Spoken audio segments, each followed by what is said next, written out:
Persis pada minggu pertama ini kita diberikan sebuah pola bagaimana yang namanya roh jahat itu menggoda manusia yang berada dalam situasi kritis. Pada ayat 13 dari Injil Lukas tadi di situ ditulis, sesudah iblis mengakhiri semua pencobaan itu, ia mundur daripadanya. Itu menunjukkan bahwa segala godaan yang dicobakan pada Yesus tidak mempan. Kalau itu semacam pertandingan, Yesus menang 3 kali KO kepada iblis itu. Makanya iblis ini mundur karena Yesus tidak bisa digoda dengan cara apapun. Tetapi Lukas menambahkan, dan iblis itu menunggu waktu yang baik. Ini menurut dugaan saya yang kemudian membuat Yesus memberikan wanti-wanti kepada kita semua, supaya kita berjaga-jaga dan waspada. Apa yang harus kita waspadai? Kita belajar pada apa yang dihadapi oleh Yesus. Pintu-pintu pencobaan ataupun godaan. Ada 3 pintu. Yang pertama adalah rasa lapar dan haus, kebutuhan dasar manusia. Di sana kita digoda. Apakah kita akan egois atau serakah? Yang kita hadapi untuk rasa lapar dan haus ini adalah diri kita sendiri. Dan manakala kita mampu mengatasi ini, kita akan mendapatkan keutamaan yang namanya mati raga. Dan itu yang kita kenal dengan aturan-aturan dalam masa Prapaskah, puasa yang dipahami oleh Gereja Katolik. Salah satunya adalah pantang jajan, pantang garam, pantang daging, dan misalkan pada waktu puasa makan kenyang 1 kali sehari.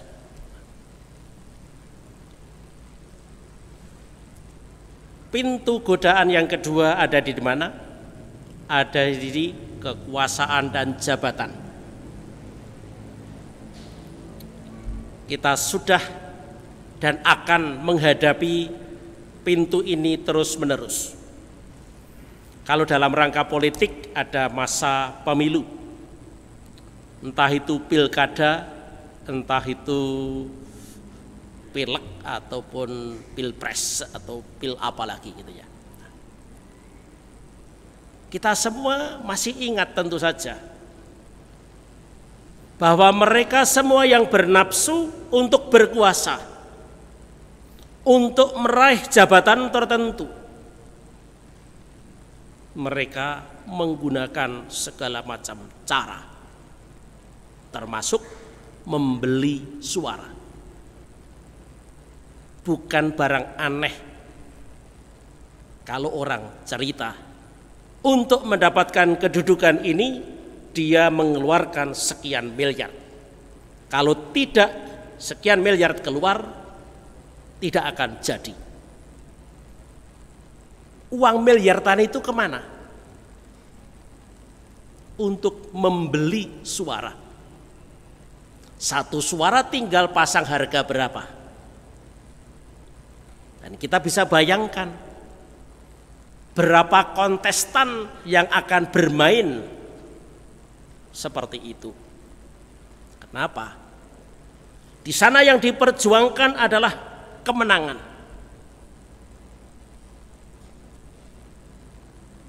Orang menghalalkan segala cara untuk dapat menang, atau risiko sebaliknya kalah.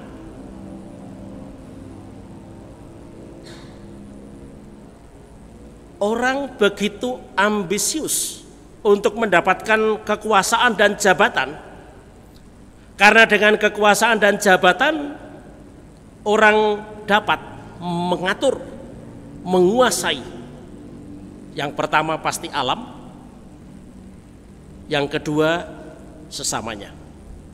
Termasuk membeli suara itu mengatur sesamanya, mengatur orang lain. Kamu pilih saya, coblos saya, kamu akan saya kasih uang sekian. Kamu dukung saya, nanti kamu saya kasih proyek. Kita semua sadar seperti itu. Itu dunia kita, dunia politik, dunia yang masih kotor. Kapankah dunia politik akan bersih? Kapankah manusia akan tidak silau kepada kekuasaan dan jabatan? Pada waktu orang memiliki keutamaan yang namanya pengingkaran diri, atau dalam bahasa Latin disebut abnegatio sui. Sekarang ini godaan untuk berkuasa melampaui batas sedang dihadapi oleh presiden. Mau perpanjangan, mau pemilu lagi, mau apapun istilahnya, tetapi kurang lebihnya bergerak dalam urusan yang sama. Pintu pencobaan yang ketiga ada di dalam sikap iman atau relasi kita dengan Tuhan. Di sini orang akan tergoda untuk entah menghakimi, entah mencobai Tuhan, entah kemudian berlaku seperti Tuhan. Karena ini perkara iman, maka yang dihadapi adalah Tuhan sendiri. Maka pertanyaannya untuk kita adalah, pernahkah saya mengalami sebuah krisis? Entah itu yang namanya kekeringan batin, entah itu yang namanya katakanlah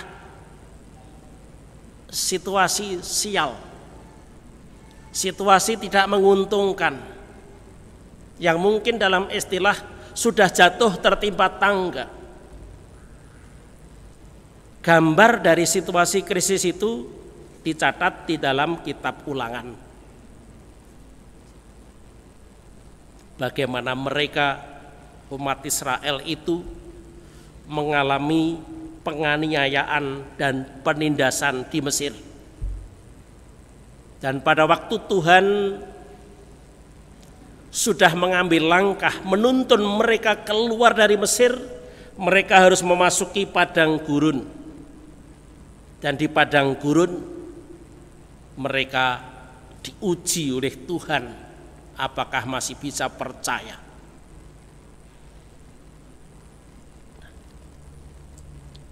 Kalau orang punya kemampuan mengatasi godaan dalam urusan ini, dia akan memiliki keutamaan yang namanya kenosis, atau bahasa kita pengosongan diri. Dan itu oleh Paulus digambarkan dengan begitu jelas dan bagus. Dan kita dapat menemukannya di dalam surat Paulus kepada jemaat di Filipi bab 2. Dia mengatakan, Hendaklah kamu sehati sepikir dalam satu kasih, satu jiwa, satu tujuan, dengan tidak mencari kepentingan sendiri atau puji-pujian yang sia-sia.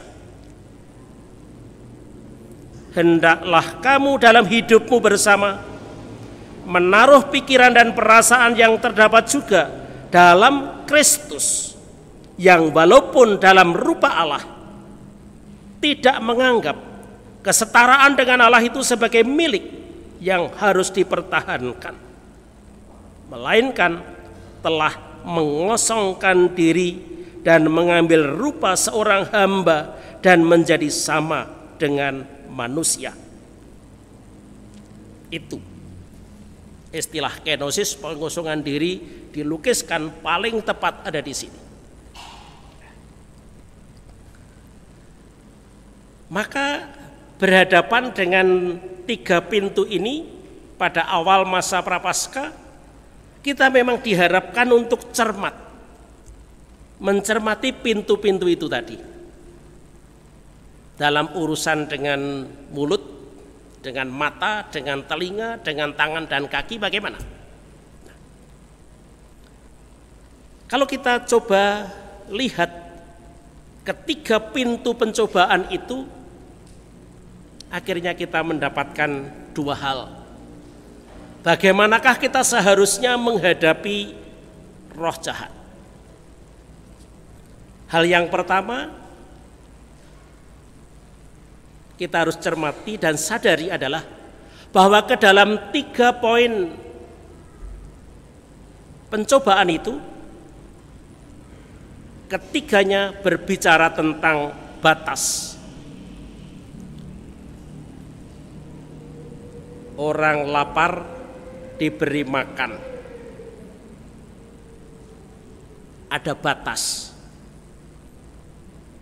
Sepiring 2 piring itu relatif, tergantung konteks, tergantung keadaan.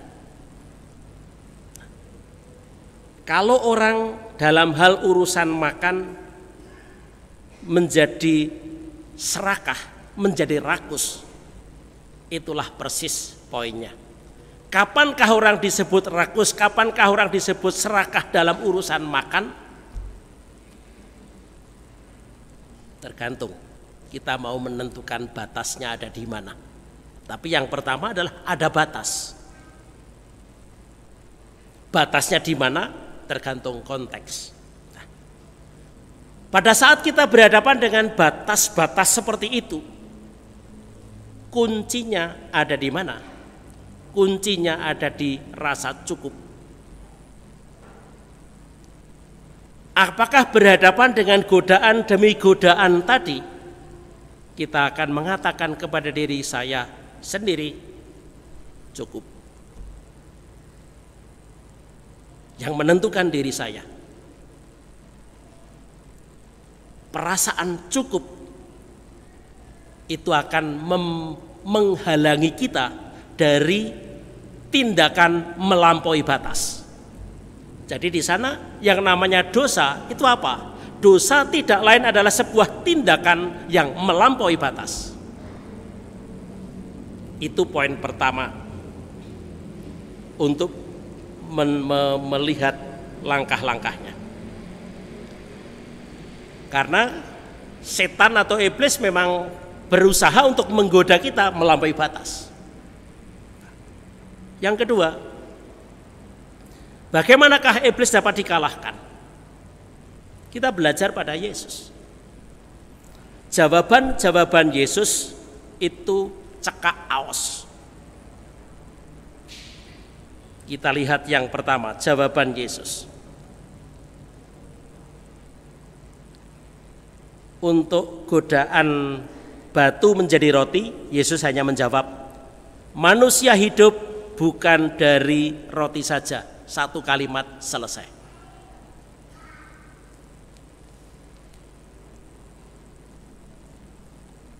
Untuk godaan kedua mengenai kekuasaan, Yesus mengatakan, engkau harus menyembah Tuhan Allahmu dan hanya kepada Dia sajalah engkau berbakti. Artinya apa? Jangan kamu menyembah kekuasaan. Jangan kamu mengabdi kepada uang. Jangan kamu begitu bangga pada kekuasaan yang hanya menjadi sampiran di dalam hidupmu. Kekuasaan itu ada batasnya. Maka yang harus kita sembah hanyalah Tuhan, bukan yang lain. Untuk godaan yang ketiga, Yesus hanya mengatakan, jangan engkau mencobai Tuhan Allahmu. Itu artinya apa? Dari Yesus sendiri kita belajar bahwa iblis itu hanya dapat dikalahkan kalau kita memiliki sikap tanpa kompromi, tanpa diplomasi. Jawabannya jelas, tegas, tidak. Tapi untuk bisa memberikan jawaban seperti yang diberikan oleh Yesus, kita perlu alat, yaitu kemampuan untuk membeda-bedakan berbagai macam gerak roh. Itu yang disebut oleh Santo Ignatius sebagai spiritual discernment. Dan itu kita hanya dapat melakukan spiritual discernment kalau kita sendiri menyadari apa yang dikatakan oleh Paulus di dalam surat kepada umat di Roma. Sejak awal tadi Paulus mengatakan, firman itu dekat kepadamu, yakni di dalam mulutmu dan di dalam hatimu.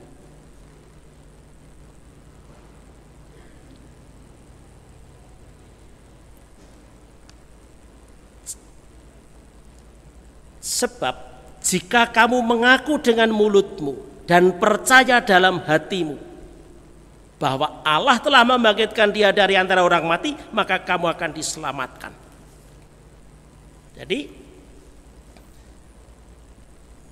semua kuncinya ada di dua pintu tadi, mulut dan hati. Apa yang dicatat oleh Paulus di dalam surat kepada jemaat di Roma ini, di dalam tradisi disebut sebagai pistis formul. Itulah rumusan iman yang paling mendasar. Mengaku dengan mulut dan percaya dalam hati. Kalau kita percaya dalam hati bahwa Tuhan itu beserta kita, maka macam-macam godaan tadi dapat kita jawab dengan jelas dan tegas. Berani mengatakan tidak. Saya kira itu saja catatan saya. Mari kita teguhkan iman kita dengan syahadat para rasul.